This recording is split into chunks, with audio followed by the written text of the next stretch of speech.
Рокот истече, бетонските столбови стојат. Собственикот на објектот пред трговскиот центар Мавровка не си го сруши сам во законски предвидениот рок од 8 дена.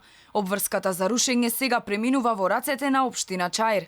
Од таму за Алфа информираат дека веќе ја започнале постапката за избор на фирма која ќе треба да го урне. Сепак дивоградбата ќе остане пред Мавровка уште најмалку 1 месец.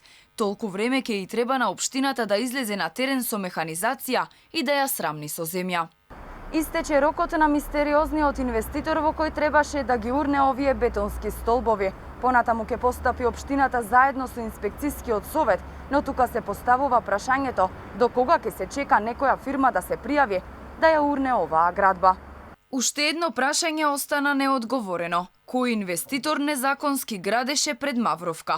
Минатата недела општина Чаир преку весници ја почна потрагата по непознатото лице, иако пред трговскиот центар се гради уште од почетокот на јули.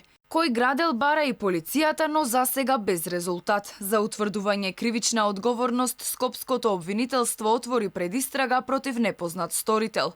Во координација со МВР се прибираат докази за да се утврди идентитетот на инвеститорот.